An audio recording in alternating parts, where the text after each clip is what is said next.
Olá, eu sou Luciana Lima e no Conversas com o Meio dessa semana a gente bate o papo com o professor e jornalista Jean Willis.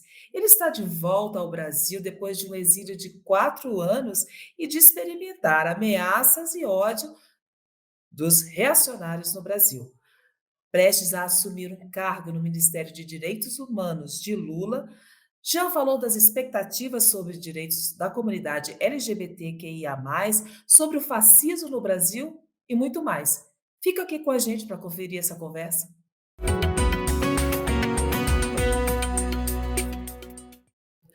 Oi, Jean. Oi, Tudo Luciana. bem? Bem-vindo. Antes de mais nada, bem-vindo ao Brasil, bem-vindo aqui ao canal Meio. É um prazer receber você aqui. E Muito estava todo mundo obrigado. com saudade de você aqui no Brasil, né? Você está Muito sentindo esse obrigado. calor? Olha, eu não diria todo mundo, eu diria que tinha muita gente com saudade de mim, principalmente minha família estava com muita saudade. São 4 anos sem ver a minha mãe, e minha mãe é muito importante para mim, sempre foi. Eu não sei se eu comentei com você quando a gente se encontrou por acaso no na manifestação. Um dos meus 2 sobrinhos nasceu durante o exílio, enquanto eu estava no Você nem exílio, então conheceu não, ainda, né? nem o conheço. Então eu sei que minha família está com saudade, meus amigos estão com saudade, tem um Brasil que está com saudade de mim, que é esse Brasil do qual eu faço parte, e que é para esse Brasil para o qual eu voltei e que eu quero ajudar a fortalecer. Mas eu sei que tem muita gente que não está contente com a minha volta e preferia me ver pelas costas, mas essas pessoas vão ter que aceitar que é o que tem para hoje. O que tem para hoje é já eles de volta e paciência. Jean, você ficou 4 anos fora? 4 anos e meio. 4 É, anos e é, meio. sim. Como é que foi isso? Como é que foi ver o Brasil, de fora e ver o que estava acontecendo aqui? Olha, o exílio é uma coisa difícil, né? Como diz o Walter Yogo, o exílio é uma eterna insônia. O exílio que eu vivi é diferente do exílio que muitas outras pessoas viveram durante a ditadura militar, por exemplo, né? O exílio que eu vivi agora, eu vivo um exílio sob essa revolução tecnológica, essas novas tecnologias da comunicação que permitem essa aproximação, os vídeos, as lives. Então, eu pude ver minha mãe, pude falar com meus irmãos por vídeo, mas nunca é a mesma coisa. Mas, de qualquer forma, essas tecnologias da comunicação tornaram o exílio diferente do que ele era, porque ao mesmo tempo que você vive a desterritorialização do corpo, tem a presença, essa presença online, essa presença digital que você mantém no país. Então, ao mesmo tempo que eu estava longe, eu mantinha uma presença nas mídias sociais debatendo os temas do Brasil. E, claro, eu enxergava o Brasil de longe, podia vê-lo na sua totalidade, com uma clareza maior do que quando eu estava no Brasil. Sobretudo, porque quando eu estava no Brasil, nos últimos anos, de 2016 até 2018, eu estava sob um ataque permanente de assédio, um ataque por meio de ameaças, de assédio moral, de difamação, das fake news. Eu acho que eu sou a pessoa que mais, a maior vítima de fake news, Você foi um alvo seguramente, preferencial. preferencial. E eu poderia dizer seguramente que eu sou, nessa história recente do Brasil, a maior vítima de fake news é, da cena política, digamos assim. Inclusive, a revista Veja fez uma matéria afirmando isso, né, que de todas as pessoas vítimas de fake news, eu era a única que não tinha nenhuma fake news positiva. Todas as fake news eram negativas, né? Não tinha nenhuma fake news me enaltecendo. Né? Por exemplo, no caso do presidente Lula, havia fake news enaltecendo ele, embora a maioria das fake news contra ele também fossem e são fake news negativas. Bom, enfim, então, aqui eu não conseguia, quando eu estava sob o ataque, não conseguia ver muito claramente a totalidade, mas ainda assim eu fiz um diagnóstico, uma leitura de conjuntura muito precisa sobre o que estava acontecendo no Brasil, sobre a Lava Jato, por exemplo, em relação ao impeachment da presidenta Dilma, que na verdade era um golpe. Fiz o diagnóstico sobre a ascensão da extrema-direita. Isso está muito claro no filme Entre os Homens de Bem, que está na Globoplay, para quem quiser assistir, o documentário importantíssimo para entender esses últimos anos do Brasil, esses últimos 10 anos e entender essa ascensão da extrema-direita, como ela se deu e como eu fui um personagem utilizado pela extrema-direita para sua ascensão. Então, eu recomendo que as pessoas vejam esse documentário. E para você ter uma ideia da precisão da minha leitura de conjuntura, em 2013, quando Marco Feliciano era presidente da Comissão de Direitos Humanos, tinha tomado a Comissão de Direitos Humanos, e eu era deputado, a Maria Cristina Poli, ela fez um programa na TV Cultura que não durou muito, acho que ela fez três episódios, um deles com o Fernando Henrique Cardoso, outro comigo, o terceiro seria com Lula. E nessa entrevista, a Maria Cristina Poli pergunta para mim se eu tivesse o poder de silenciar alguém no Congresso Nacional, quem eu silenciaria? E aí ela esperava que eu dissesse Marco Feliciano, porque ele estava em evidência naquele momento, né, por causa da Comissão de Direitos Humanos, enfim, e os ataques à Era a comunidade polêmica da hora, LGBT. né. É. Ele era o polemista da hora, Uhum. mas, surpreendentemente, eu disse para ela, se eu tivesse o poder de silenciar, eu silenciaria Jair Bolsonaro. 2013. E ela perguntou por quê. Eu falei, porque ele é um entrave ao crescimento espiritual da humanidade. E eu estava certíssimo, porque o que aconteceu durante a pandemia de Covid, e, na verdade, todo o governo dele, toda a forma como ele usou, todos os métodos que ele usou para se tornar presidente da República, ele e seu entorno, né, porque não estamos falando só dele, estamos falando de uma extrema-direita organizada e financiada por empresários, pelo banditismo, pelas organizações criminosas, pelas seitas neopentecostais, ou seja, é, ele e toda essa gente mostrou que são, de fato, um entrave ao crescimento espiritual, ao crescimento civilizatório, porque priorizaram a morte, fizeram uma necropolítica, que é esse termo do Achille Mbembe, que foi banalizado e que as pessoas citam muito, sem entender direito, inclusive. Mas ele fez uma necropolítica que esse conceito de necropolítica é o contrário do que propõe Michel Foucault. Michel Foucault fala de uma biopolítica do direito do poder do Estado de decidir a gestão, digamos, a biopolítica é a gestão, digamos, das pessoas a partir da sua sexualidade, a partir do seu corpo, a partir da sua subjetividade. E a necropolítica é a decisão de quem vai morrer e quem não vai, ou seja, quando Bolsonaro e Pazuello fazem aquela política em torno da Covid, eles fazem sabendo que a maioria dos infectados seria as pessoas mais pobres, seriam os trabalhadores, seriam aquelas pessoas que eles consideram supérfluas e insubstituíveis.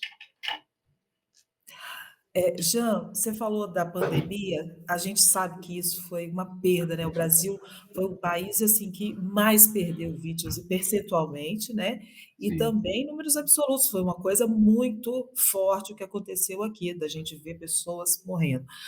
Mas no campo do direito, no campo dos avanços que a gente poderia ter, o que que o Brasil perdeu durante o Nossa, tempo Bolsonaro? nossa, Luciano, o Brasil perdeu muito. Primeiro, a democracia esteve gravemente ameaçada. Né? Na verdade, a gente quase perde mais uma vez a nossa democracia. E o golpe de 8 de janeiro é a prova disso. Né?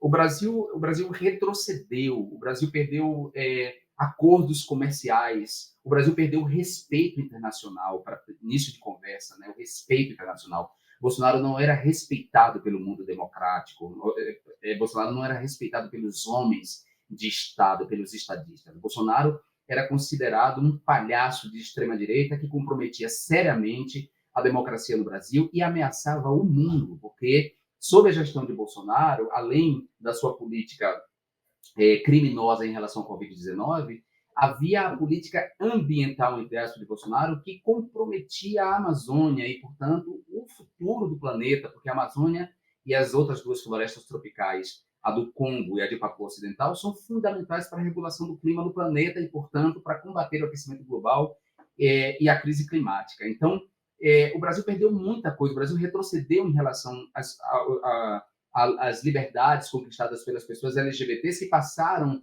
a atuar só nos seus guetos, mais uma vez, e nas mídias sociais, porque elas nas ruas, Só na defensiva.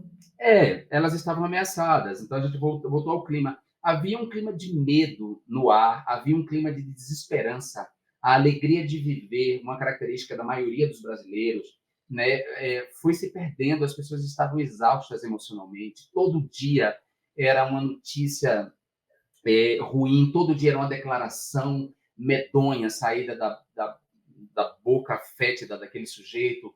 Ele mantinha a imprensa refém das suas declarações, das suas mentiras. A imprensa, por sua vez, e aí não temos que poupar crítica à imprensa, porque a imprensa não está acima de críticas. A imprensa, por sua vez, não deu o tratamento que deveria ter dado a ele desde o princípio, de tratá-lo como um mentiroso, um maníaco, um mentiroso compulsivo, de extrema-direita, que atuava por meio da mentira, seja as mentiras saídas da sua boca, sejam as mentiras saídas do seu governo, as falsificações dos dados, os sigilos impostos contrariando a lei de acesso à informação, a censura, a criminalização dos artistas, por exemplo, né? Todo o processo sistemático de criminalização dos artistas, isso foi uma metodologia, não foi por acaso, não foi Destruição algo da cultura, da né, da cultura, mas cultura. não foi assim. Quando a gente fala em destruição da cultura, parece que foi tudo feito de maneira caótica. Não foi. Houve um método pensado para criminalizar os artistas, para comprometê-los,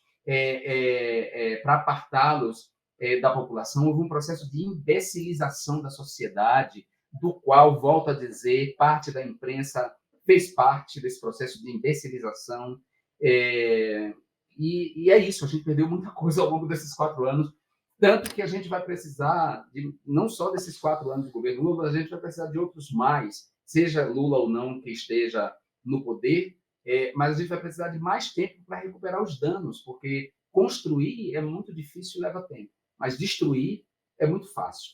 E é rápido. O Yuval Noah Harari, que diz isso em Sapiens, a humanidade precisou de muita gente para chegar nesse estágio da civilizatória que a gente está, né? Mas bastam 6 idiotas para colocar toda a civilização em risco. Ou seja, bastam 6 idiotas em governos estratégicos, em potências, que podem botar o mundo pelos ares, por exemplo, com uma guerra nuclear. Ou seja, o poder de destruição ele é terrível, e a gente nunca pode subestimar o poder da destruição. Então, reconstruir o Brasil vai demandar esses 4 anos, mas muito mais tempo, porque os danos do governo Bolsonaro ainda estão por ser apresentados. A gente ainda não sabe de tudo. Agora, Jean, a gente tinha muito mais que 6, né, o problema era esse. E aí eu te Uhum. faço uma pergunta, dá para recuperar bolsonaristas? É difícil responder isso, porque há muitos o bolsonarismo não é um bloco monolítico, né? Houve gente identificada com o bolsonarismo por causa das mentiras, das fake news, das teorias conspiratórias espalhadas e financiadas, né? Porque para elas serem divulgadas foi preciso um financiamento por parte de empresários, o agrobusiness fez parte do financiamento dessa desinformação, dessa comunicação política da mentira, baseada na mentira, no assédio. Um financiamento que vem das igrejas neopentecostais. As igrejas neopentecostais serviram de plataformas, digamos, presenciais, não plataformas digitais, mas plataformas presenciais, que fortaleciam a desinformação das plataformas digitais, que é um aspecto que eu exploro na minha tese de doutorado, né? Essa relação entre essas duas plataformas presenciais das igrejas, das seitas neopentecostais, e as plataformas digitais, construindo uma subjetividade de seita. Então, teve gente que votou por isso, teve gente que votou identificada com o mal mesmo, e aí é um percentual da população que vai permanecer existindo, que é o que Humberto Eco chama de fascismo eterno, ou seja, uns 15% da população identificadas com o fascismo, com o mal mesmo, com a estrutura de pensamento diabólica.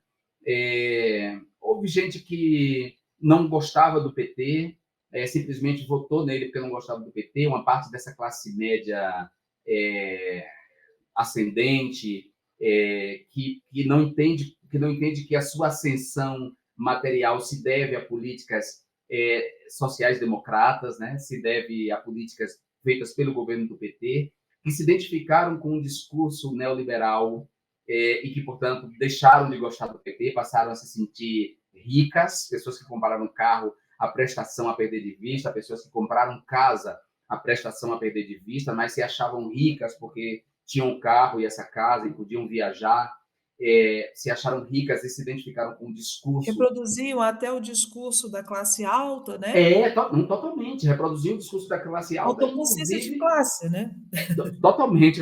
Então, gente que votou por falta de consciência de classe. Então, eu acho que nessa mistura, tem pessoas que são recuperáveis, outras não são recuperáveis. Né? Os fascistas, por exemplo, não há diálogo, não há como conversar com um fascista. Embora o livro da Márcia, O livro da Marcia Tiburi ela, na verdade, aponta ela aí. não é que ela propõe, ela na verdade, não é nem uma pergunta, ela diz qual o método de conversar, qual a forma de conversar com um fascista. Então, não quer dizer que conversar com o fascista implique numa recuperação do fascista. Eu acho que os fascistas nós temos que tratá-los, primeiro, construindo um cinturão sanitário contra a atuação deles e desmontando, sobretudo, o seu discurso, que é um discurso baseado na mistificação, na mentira, na paranoia. Né? Todo fascista tem uma estrutura paranoide, uma estrutura psíquica paranoide que vê inimigos em toda parte, e os inimigos são quase sempre aquelas pessoas que eles percebem como inimigos, são aquelas pessoas que representam aquilo que eles não compreendem, né? Ou pessoas que são alvos de preconceitos históricos, né? Como, por exemplo, a comunidade LGBT, como a comunidade preta, né? As pessoas mestiças e pretas do Brasil, os moradores de favelas e periferias, a comunidade muçulmana, os estrangeiros que não sejam brancos, que não sejam europeus nem americanos brancos, ou seja, os venezuelanos, os bolivianos são alvos desse preconceito, os povos indígenas. Então, essa extrema-direita, essa estrutura paranoide aí, é uma estrutura dessas pessoas, e é difícil conversar com pessoas que estão dentro dessa estrutura, não tem como recuperá-las. Então, com outras, a gente pode conversar e pode, sim, trazê-las à luz, despertá-las desse trânsito. Agora, esse é um desafio colocado muito fortemente para os partidos de esquerda hoje no Brasil, né, o pensamento de esquerda, não estou dizendo só partido, estou dizendo o pensamento de esquerda no Brasil, porque a gente viu que o centro, nas eleições passadas, migrou para a direita, Uhum. com o voto em Bolsonaro. A gente tem hoje, colocado aí o desafio de conquistar essas pessoas que têm um pensamento um pouco mais de centro e tudo, para que a esquerda possa, renovar seus né, se renovar no poder, na verdade, até, propor novos líderes, né, que a gente tem o Lula aí, mas o Sim, Lula é uma figura tão grande que ofusca, né, a produção de novos líderes, e ainda tem a questão do Congresso, né, a gente tem um Congresso sim, fazedor de leis, mas extremamente sim. conservador, Reacionário, eu diria, mais que conservador, nós mais temos que conservador, né, um Congresso reacionário. reacionário. Um Como que a Congresso gente pode reacionário. priorizar, por exemplo, essa chegada, esse punch que precisa aí para o Congresso Nacional? Olha, é difícil responder essa pergunta, Luciana, porque assim, o Congresso reacionário não é um mero reflexo da vontade da maioria da população brasileira que se identifica com esse reacionarismo, né? As eleições no Brasil são sempre complexas, o poder econômico sempre interfere nos processos eleitorais decisivos, né? O poder econômico, as corporações, o dinheiro do agronegócio, das farmacêuticas, dos planos de saúde, das empresas de ônibus, ou seja, tem uma grana aí que interfere no processo eleitoral, que traz uma desvantagem enorme para a esquerda, porque a esquerda tem, por princípio, digamos assim, uma autonomia em relação a essas estruturas econômicas, essas estruturas, essas corporações, digamos, do mercado. Tem, por princípio, uma autonomia em relação a elas, e inclusive uma postura crítica em relação a elas, em nome do fortalecimento do direito do trabalhador, das classes trabalhadoras, enfim. Então, num país como o nosso, a esquerda já sai em desvantagem, porque o poder econômico está do lado da direita. O poder econômico em sua quase totalidade, à direita. E no Brasil não é só o poder econômico que está com a direita, o poder mediático, ou seja, a, os meios de configuração e reconfiguração do imaginário estão nas mãos de poucas famílias, que são famílias muito ricas e que fazem parte dessa classe social aí que interfere nos processos eleitorais e nos processos decisórios. Então, não jogar a culpa, buscar uma responsabilidade da esquerda sem levar em conta essa desvantagem de cara, é também um pouco injusto com a esquerda. Isso não quer dizer que a esquerda não tenha que se renovar, que ela não tenha que pensar novas formas de comunicação, novas formas de chegar ao eleitor. Isso não implica que a esquerda não tenha que entender o mundo novo que nasce nesse milênio, com o novo milênio, com o século XXI, que ela tem que entender a mutação na política, a mutação nos meios de comunicação, as mutações sociais que a gente está sofrendo, o que é que isso implica, como isso desperta medo nas pessoas, como isso desperta ressentimentos, ansiedade, como é que a gente vai responder a essa ansiedade, a esse medo, a esse ressentimento, sem abrir mão dessas transformações que são importantes, sem excluir do espaço da cidadania as pessoas que constituem essas mutações sociais que a gente está experimentando. Então, a esquerda tem esse desafio. Sim, novas lideranças podem e devem emergir para além de Lula.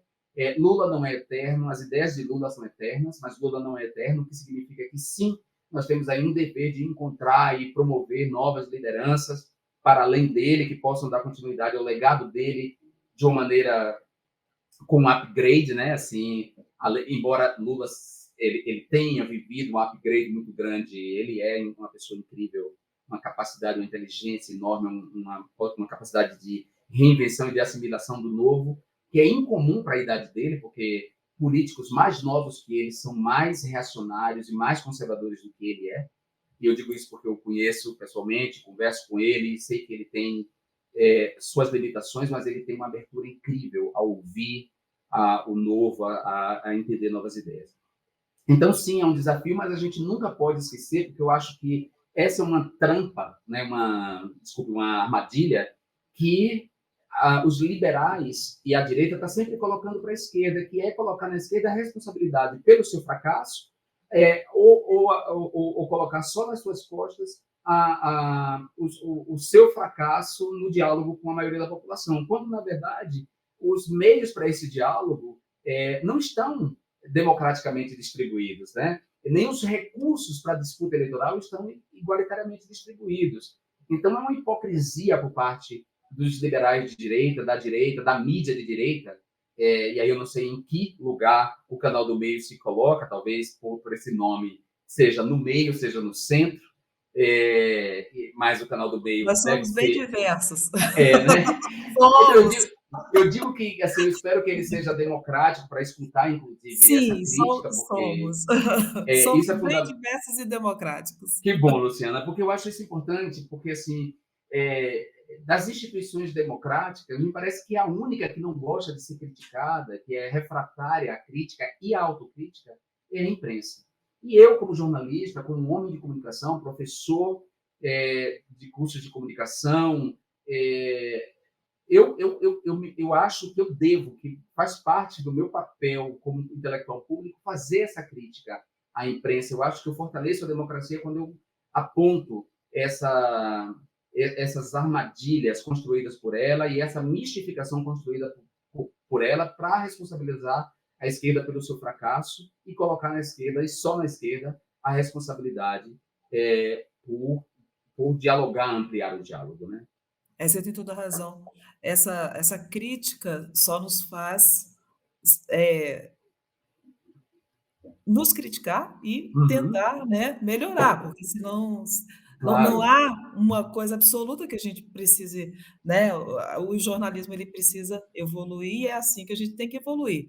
claro. Agora deixa eu te colocar uma questão que ela parece nova aqui no Sim. Brasil, mas ela não é nova, até a Noêmia me disse que você tem projeto em relação a isso, que é a questão das crianças trans.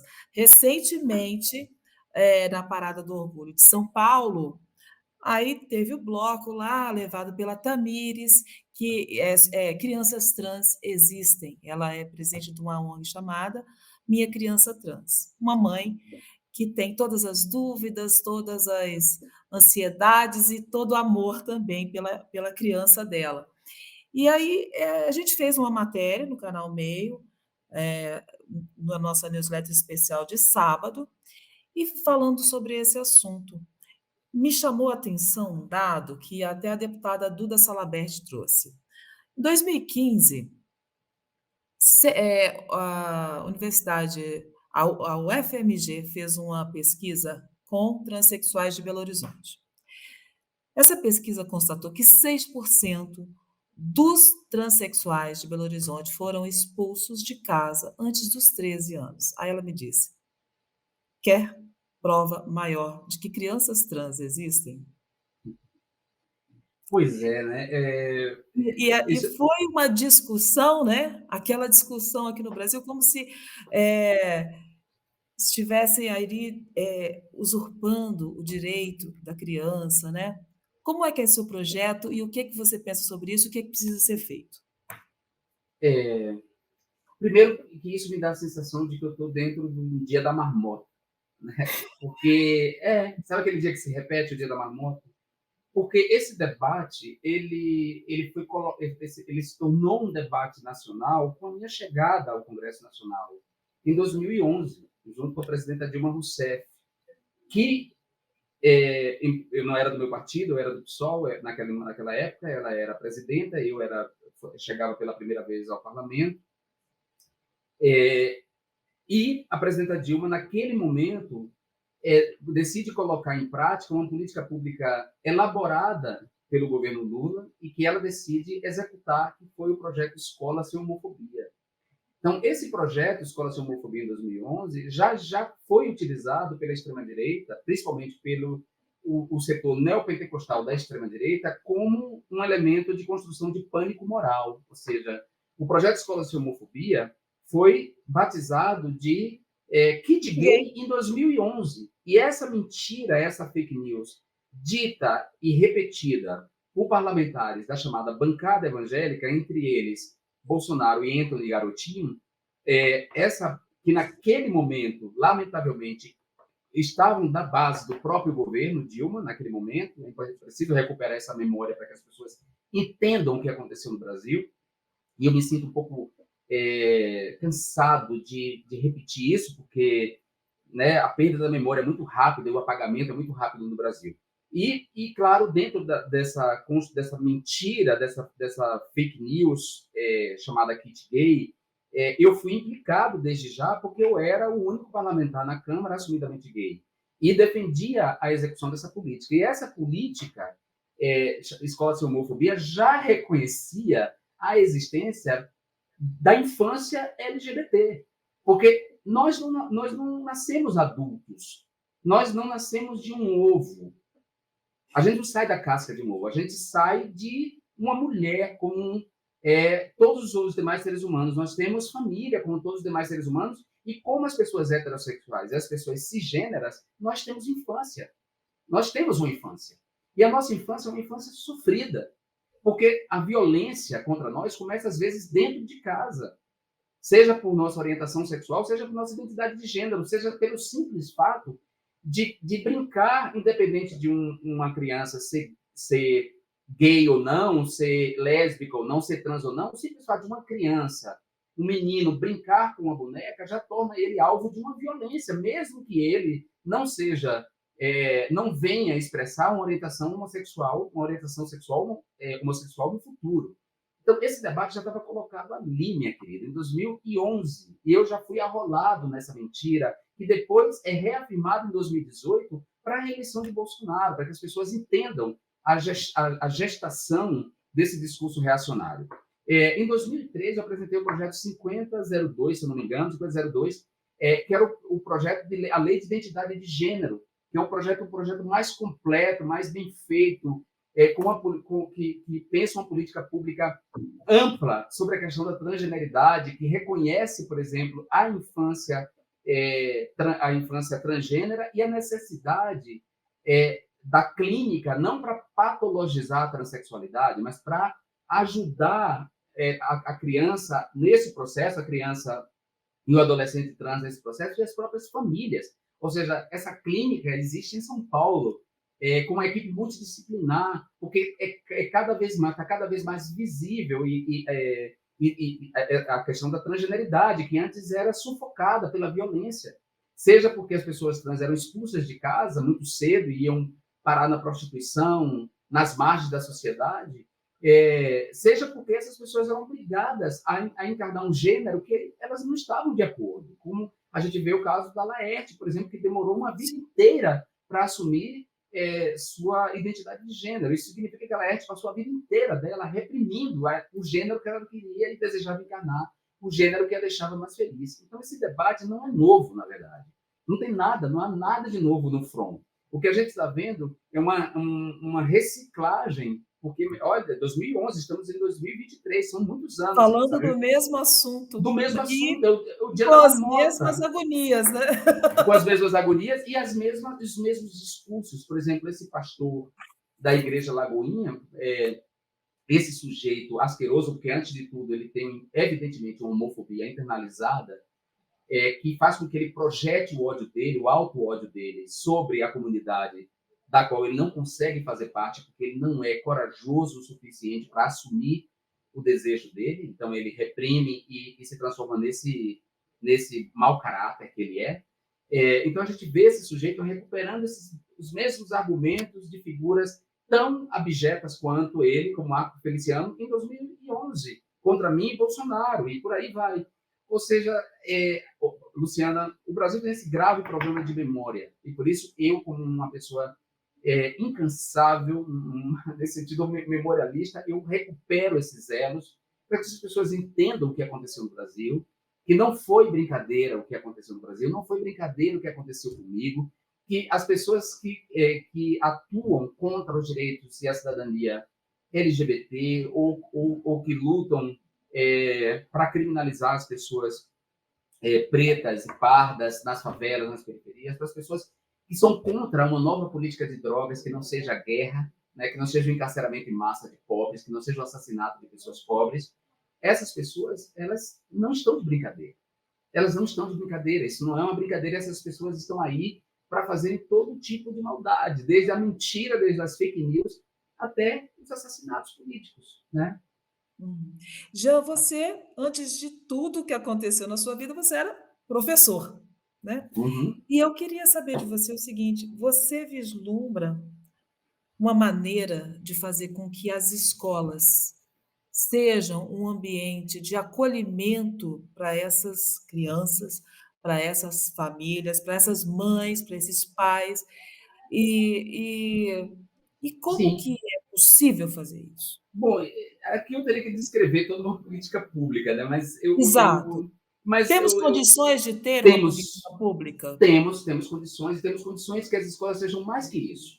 Espaços de acolhimento da diversidade sexual e de gênero.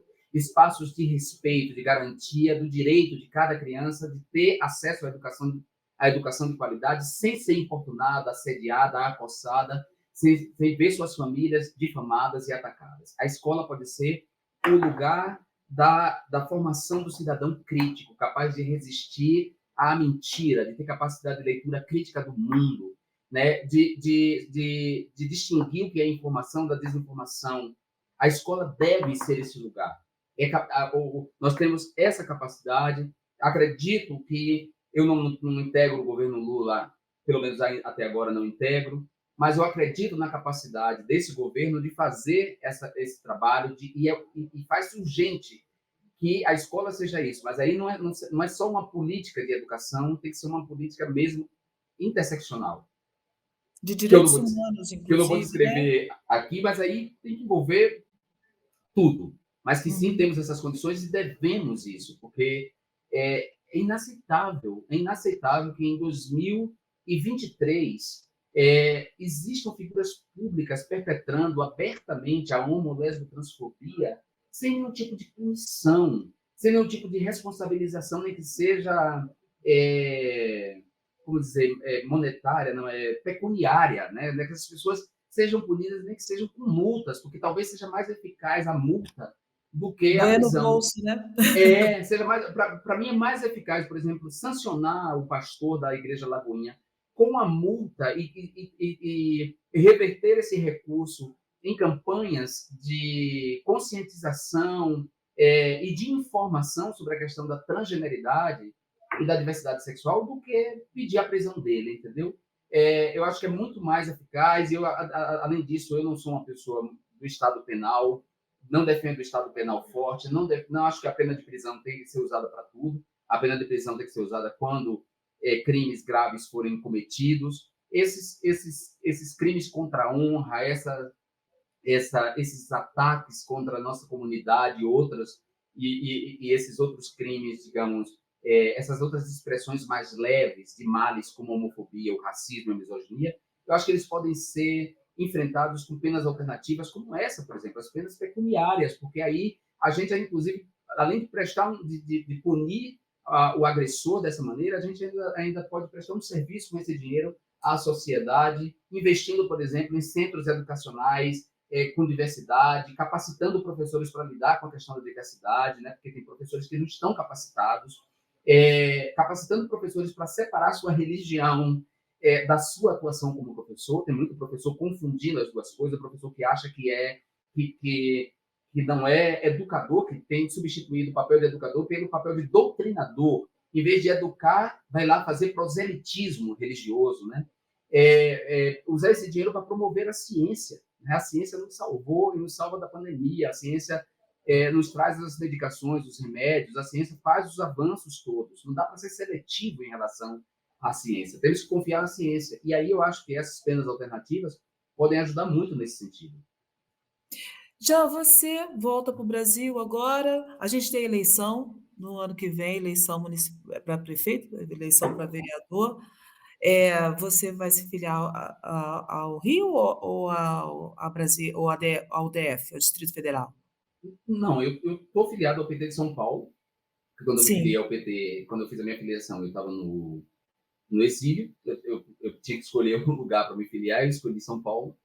E Mas eu suas vou ficar. ambições agora políticas? Não, eu não tenho. As minhas ambições políticas são as mesmas, Luciana. Eu não sou uma pessoa que faz política pensando no cargo. Eu estive deputado, né?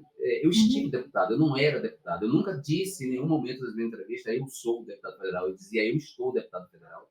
Porque eu uhum. considerava que eu deixaria de ser em algum momento. Eu acho até mesmo que é importante que algumas pessoas deixem de ser para renovar os quadros. Eu não tenho nenhuma pretensão de me candidatar a cargo nesse momento, né? Eu vou falar desse momento, porque falar de futuro pode comprometer minha coerência. Sim. Então, nesse momento, eu não tenho vontade nenhuma de me candidatar a nada. Eu tenho zero vontade de fazer campanha, para mim.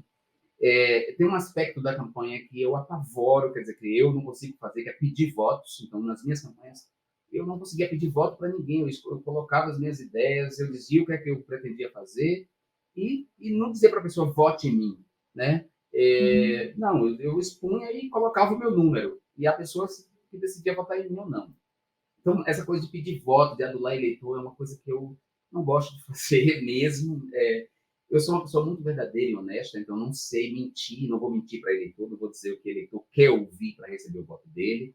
Eu sou essa pessoa que defendo o que eu defendo, sou coerente com a minha visão de mundo, embora essa visão de mundo esteja aberta à transformação. Eu sou um cara que adoro aprender, adoro conhecer, adoro saber coisas novas. Eu tenho um apreço pelo conhecimento muito grande. Então, sou, portanto, capaz de mudar meus pontos de vista, de acrescentar, de rever minhas ideias, mas sempre com uma coerência. E isso implica em não mentir para mim e não mentir para as outras pessoas. Então, sempre fiz campanha falando a verdade. Eu lembro, por exemplo, que da eleição de 2014, antes da gente começar o processo eleitoral, eu apresentei um projeto de regulamentação das drogas, né, de legalização e regulamentação das drogas no Brasil para acabar com a guerra às drogas, né, uma nova política de drogas que implicasse uma descriminalização do porte pessoal para uso recreativo e pensasse uma alteração do Código Penal de forma a punir quem deve ser punido nessa cadeia, nesse negócio, tornar legal para ter impostos, para ter fiscalização, para impedir que as crianças tenham acesso, né, para proteger os adolescentes e as crianças do acesso precoce às drogas. Isso só é possível se houver regulamentação, se for legalizado. Enquanto for proibido, os traficantes vão estar lá assediando adolescentes e crianças. Ou seja, eu apresentei esse projeto e eu convidei o Paulo Teixeira para assinar o projeto comigo. E ele disse: eu não vou assinar porque as eleições vêm aí e acho que você não deveria apresentar porque, sei lá, isso pode comprometer a reeleição da presidenta Dilma Rousseff. E eu disse para ele: Paulo, eu vou votar, assim, o PSOL vai ter candidato próprio, mas eu tenho certeza que é a Dilma que vai para o segundo turno, então eu vou votar na Dilma no segundo turno, mas isso não vai me impedir de apresentar esse projeto. E quando eu apresentei o projeto, meus colegas do pessoal disseram que eu estava comprometendo o meu mandato, a renovação do meu mandato. Disseram: você vai perder o mandato por causa desse projeto de lei. E eu disse que seja, que eu perca o mandato. Mas eu não vou deixar de cumprir aquilo que eu disse que eu faria, que era apresentar um projeto de lei que buscasse uma política alternativa, uma política em relação às drogas, alternativa à guerra às drogas, que tem produzido centenas de milhares de mortos e encarcerado, enchido as prisões de pobres e de pretos, sem chegar aos grandes narcotraficantes, aqueles que traficam, por exemplo, em aviões da comitiva presidencial, ou aqueles que traficam em helicópteros privados, ou aqueles que traficam aí em caminhões de grandes famílias. Então, a minha coragem, digamos, de apresentar tem a ver com o meu desapego pelo lugar do poder. Então, nesse momento, não tenho pretensão nenhuma de me candidatar a nada. Eu sou um intelectual público, eu sou um artista, eu quero seguir desenvolvendo esse meu trabalho, ainda que eu venha fazer parte do governo. Esse meu trabalho, essa minha autonomia, esse meu trabalho vai seguir, porque eu gosto de fazer isso. Agora, essa representação no poder, você está naquele lugar de poder, não é um ingrediente necessário para essa luta sua? Sim, é necessário. E eu já abri caminho com a faca e facão.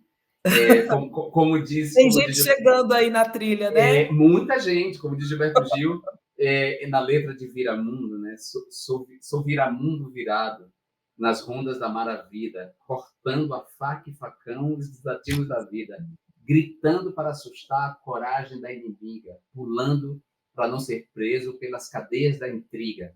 Prefiro ter toda a vida como inimiga, a ver na morte da vida minha sorte decidida.